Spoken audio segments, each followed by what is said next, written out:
आमच्या नवी मुंबई पनवेल विभागामध्ये गरिबांसाठीची सिडकोनी बांधलेली घरं खरं तर ती गरिबांसाठी बांधली की गरिबांची चेष्टा करण्याचा प्रकार केला, हा प्रश्नच उद्भवलेला आहे. आणि त्यामुळे या विषयावरती सातत्याने वाचा फोडण्याचा प्रयत्न हा नागरिकांच्या सहकार्याने मी करतोय. अधिवेशनात या विषयाला वाचा फोडण्याचा आपण प्रयत्न केलाच, पण त्यानंतर सातत्याने या विषयाचा पाठपुरावा करत या सगळ्या प्रकल्पांमधल्या घरांच्या किमती कमी व्हायला पाहिजेत यासाठीचा प्रयत्न आपण करतोय.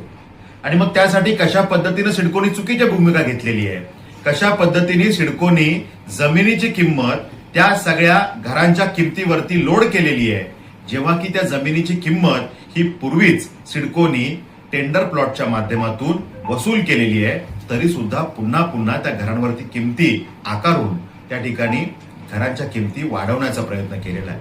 अशा अनेक गोष्टी त्या ठिकाणी निदर्शनास आपण आणलेल्या आहेत. त्या ठिकाणी छोट्या छोट्या रकमांनी म्हणजे 40 लाखाला जर घर असेल तर त्या व्यक्तीला जीएसटीचा लाभ मिळू शकला असता, पण 40 लाखाच्या वर किंमत गेल्यामुळे त्या ठिकाणी सगळे स्लॅब्स बदलले आणि जीएसटीचा एक्स्ट्रा भुर्दंड अशा आमच्या सहकार्यांना पडला. असे अनेक मुद्दे मांडण्याचा आपण प्रयत्न केला. सन्माननीय नगरविकास मंत्री आणि उपमुख्यमंत्री यांच्याशी या विषयात 5 वेळा बैठका लागल्या, पण त्या 5 वेळा बैठका पोस्टपोन झाल्या. आणि त्यामुळे या विषयाचा सातत्याने पाठपुरावा मुख्यमंत्री महोदय असतील, उपमुख्यमंत्री महोदय असतील यांच्याकडे करण्याचा आपण प्रयत्न केले. नगर विकासच्या आमच्या राज्यमंत्री सन्माननीय माधुरीताई मिसाळ यांच्याशी या विषयात संवाद साधलेला आहे. आणि त्यामुळे या विषयात संघर्ष सातत्याने सुरू आहे.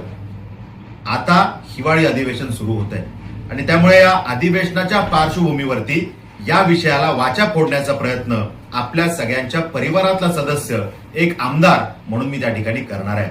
मग या निमित्तानं नगरविकास मंत्री आणि उपमुख्यमंत्र्यांशी त्या अधिवेशन काळात भेट घेऊन नगर विकास खात्याचे अतिरिक्त मुख्य सचिव असीम गुप्ता यांच्याशी भेट घेऊन या विषयाला वाचा फोडून तात्काळ या घरांच्या किमती कमी करण्यासाठी जे काही करायचंय ते आपण करतोय.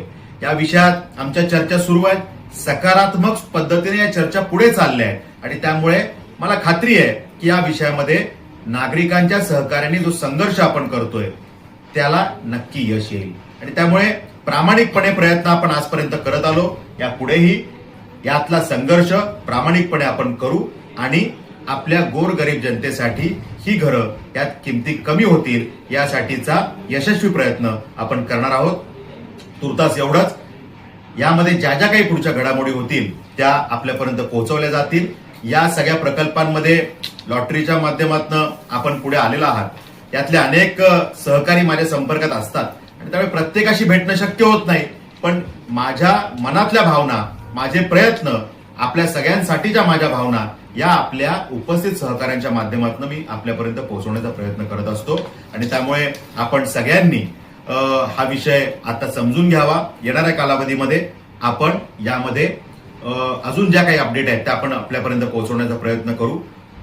सन्माननीय मुख्यमंत्री महोदय, सन्माननीय उपमुख्यमंत्री महोदय या दोघांनाही विनंती करून त्यांना या विषयाची पार्श्वभूमी सांगून, सिडकोची सुलतानी मानसिकता समजावून सांगून आपण यश मिळवण्यासाठी प्रयत्न करू. माझं मन मला सांगतंय की आपण यात यशस्वी होऊ.